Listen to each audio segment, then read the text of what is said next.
안녕하세요. 제가 공무원 시험 준비할 때 산에 들어가서 있던 일입니다. 앞으로 살면서 두 번은 겪지 못할 추억이지요. 혼자 소중히 간직해봐야 뭐 하나 싶어. 이렇게 사연으로 한번 여러분들께도 같이 공유해볼까 합니다. 어릴 적부터 머리가 좋은데 노력을 안 해서 시험 점수가 안 좋다는 말을 자주 들었습니다. 부모님은 물론이고 선생님들한테까지도 말이죠. 그 말을 진짜라고 믿고 다 늦어서 수능 준비를 했지만 결국 이도저도 아닌 별 볼 일 없는 대학교에 입학하게 되었습니다. 끼리끼리 모인다더니 그 학교 가니까 저랑 비슷하게 머리가 좋은데 노력을 안 한 친구들이 많더라고요. 그 중에 마음이 맞는 친구들끼리 뭉쳐다니면서 대학 생활을 즐겼습니다. 지방대라 부모님 눈치 볼 일도 없다 보니 정말 하지 말라는 건 골라서 다 해본 것 같네요. 매일매일 상대방을 바꿔가며 놀다 보니 학교에 안 좋은 소문이 퍼져서 언젠가부터는 아예 여자들하고 같이 자리를 만드는 것조차 힘든 상황이 되었습니다. 하지만 오히려 그게 약이 되었죠. 그때부턴 같은 학교가 아니라 타 지역 다른 학교 여자들하고 만나서 놀기 시작했습니다. 그것도 여의치 않게 되니 근처 공단에 있는 직장인들을 꼬셔내 놀기 시작했고요. 정말 고삐 풀린 망아지가 따로 없었습니다. 나중에 가서는 저희들 소문을 듣고 저희랑 놀고 싶다고 먼저 연락 오는 사람들이 있을 정도였습니다. 그 중에는 좀 잘 사는 집 아줌마들도 있었어요. 어떻게 저희를 알게 되었는지는 모르겠지만 또 그게 입소문을 타서 위로 20살까지는 전부 다 커버치면서 놀러 다녔습니다. 그때는 정말이지 술과 여자 없이 지낸 날을 꼽는 게 더 쉬울 정도로 매일매일 주색 잡기에 빠져 지냈더랬죠. 젊어서 놀아야지 않겠냐며 친구놈들하고 같이 군대도 연기해가며 놀러 다녔는데 대한민국 남자라면 당연히 해야 할 의무인데 그걸 어떻게 뻐길 수가 없었으니 결국 국가의 부름을 받고 하나둘씩 군대로 떠나게 되었습니다. 결국 마지막에 가서는 저 혼자만 남더군요. 혼자만 남으니 셋이서 놀 때 마냥 즐겁지가 않더라고요. 셋이서 팀워크가 워낙에 좋았다 보니 그런 것도 있지만 아무래도 깊은 사이도 아닌데 단둘이 만나기는 부담스러운 것도 있던 것 같습니다. 그러면서 저도 점점 그런 식으로 하루하루 보내는 게 질리기 시작했죠. 그래서 한번 마음 잡고 공부나 해볼까 했는데 2년을 내리 놀기만 했더니 따라가는 것만으로도 버겁더라고요. 처음엔 그래서 저도 친구들 따라 군대를 가려고 했는데 또 막상 생각해보니 이왕 온 대학인데 이 상태로 군대까지 갔다간 정말 머리가 굳어버려서 전역하고 나면 진짜 큰 문제가 되겠다는 생각이 들기에 한 번 더 입영 연기를 하고 공부에 전념하려고 했습니다. 그런데 제 버릇이 어디 가질 않더군요. 친구들이 없어서 여자들과 노는 걸 못할 뿐이지.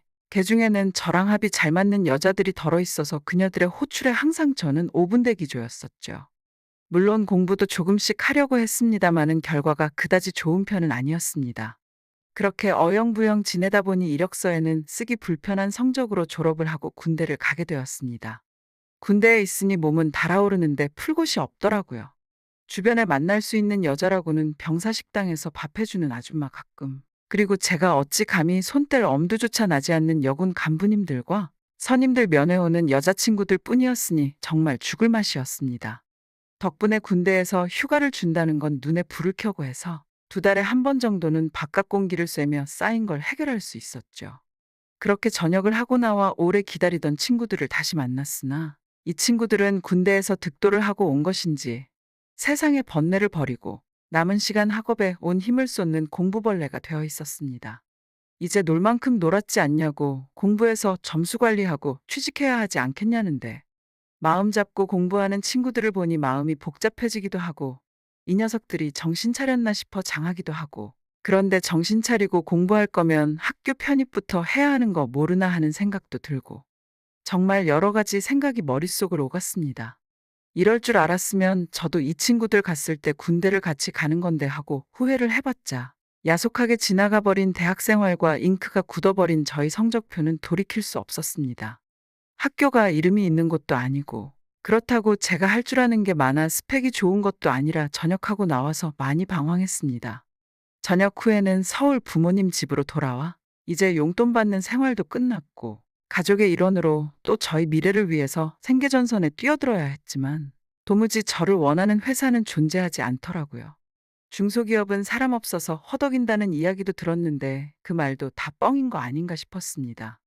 그 와중에 노력이라도 했으면 적당한 회사라도 찾았을 텐데. 자격증 공부한다고 등록한 학원에 가니 다 스펙 쌓을 겸 연애도 할 겸 해서 학원 문을 두드린 여자들이 굉장히 많았습니다.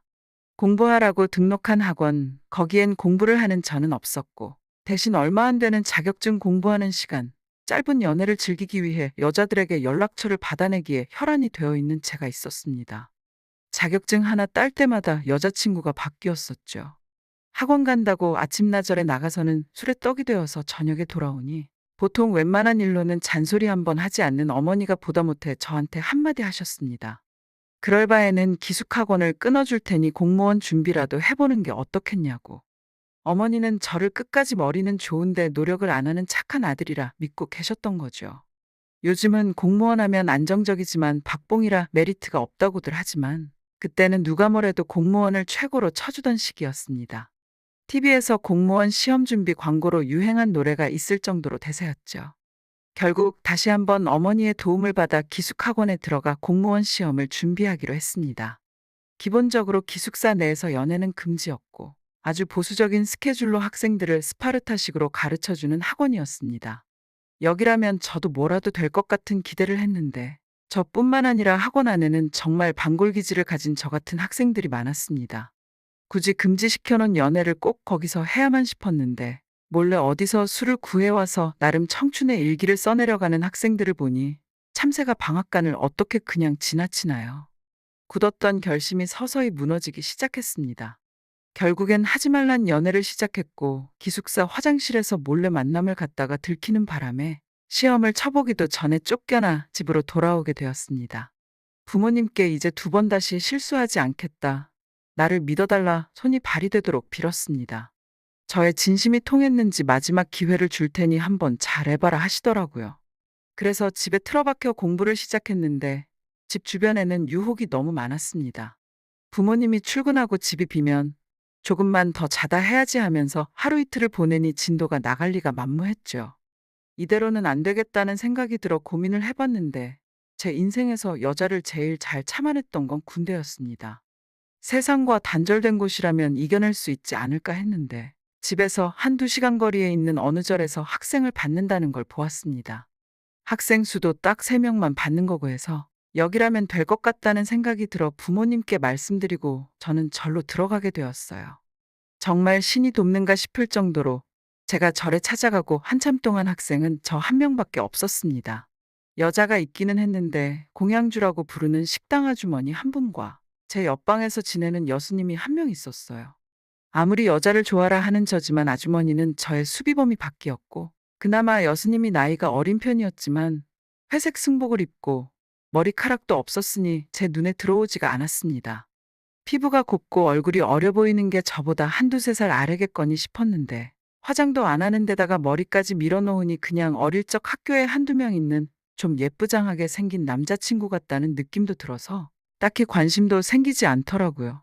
마주치면 인사 정도만 간단히 했는데 그래도 여자인 건 제가 의식을 했는지 공용시설인 화장실이나 샤워장을 쓸 때는 마주칠까봐 긴장을 하기는 했습니다. 매번 제가 사용하고 싶을 때마다 문에다 노크를 몇 번을 하고 기다리다가 들어갔는데 어느 날은 그러고 있는 제 모습을 봤는지 저를 보고 웃더라고요. 또 여자라고 웃는 모습을 보니까 마음이 놓여서 그런가. 그때부터 조금 말을 트고 지냈습니다. 조금 내성적이긴 했지만 말은 잘 통했는데 대화를 나눠보니 절에 온 지는 1년 정도밖에 안 됐고 가정 환경 때문에 절로 들어왔다고 말하더군요. 아버지가 재혼을 하고 뭐 그것 때문에 자기를 가지고 네가 맡아라 서로 미루는 모습에 더 이상 속세에 미련이 없어서 떠난 거라고 말했습니다. 놀라운 건 저보다 나이가 3살이나 더 많은 20대 후반이었던 거죠. 속세를 떠나 번뇌를 이겨내면 젊어지는 건가? 술하고 고기 안 먹고 풀만 뜯어먹는 게 동안의 비결인가? 이걸로 책이나 하나 내볼까 하는 쓸데없는 생각이 들기 시작했습니다. 다행스럽게도 그렇게 대화를 나누고 해도 이스님이 여자라는 느낌은 전혀 받지 않았습니다. 여자라면 응당 머리가 길어야 한다. 화장을 해야 한다. 그런 고정관념이 제 마음속에 있었나 봐요. 공기도 좋고 집중도 잘 되고 다른 학생들은 들어오지 않고 있으니 정말 더할 나위 없었습니다. 제가 정말 머리가 좋은데 공부를 안 했던 거였구나 싶을 정도로 기숙사 학원 다닐 때보다 능률이 쑥쑥 올랐죠. 그렇게 시간은 흐르고 12월 쌀쌀한 날씨에 초겨울이 되었습니다. 그날은 유난히도 아침 공기가 추워서 그런가 평소보다 일찍 일어났습니다. 밖에 나와 간단히 스트레칭을 하고 있는데 여스님 방문이 열리고 그녀가 나왔습니다. 스님들이 추울 때 쓰는 털모자 있잖아요. 그걸 쓰고 나왔는데 조금 먼 발치서 보니 그녀의 밑머리가 완벽히 가려져 있었고 추운 날씨 때문인지 그녀의 양쪽 볼이 빨개져 있으니 또 그 모습이 마치 고향집에서 짝사랑하던 첫사랑 동네 누나 같은 모습이었습니다. 그날부터였나 그동안 아무리 마주쳐도 별 생각 없었던 여스님이 자꾸 여자로 의식이 되고 아주 돌아버리겠는 거죠. 스님이라 그런가 아니면 연상이라 그런가 사람 마음을 읽는 기술이 있었나 봅니다. 왠지 그날부터 더 친근고 편하게 대해주는 것 같고 공부를 할 때면 자꾸 그녀의 얼굴이 아른거려서 집중을 할 수가 없더라고요.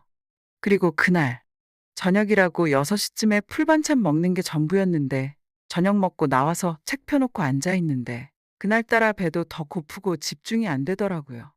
그래서 바람이나 쐬고 와야겠다는 마음에 밖에 나가니 평소엔 8시만 되어도 불이 꺼져 있는 그녀의 방에 불이 9시가 넘어가는 시간이었는데도 켜져 있는 겁니다.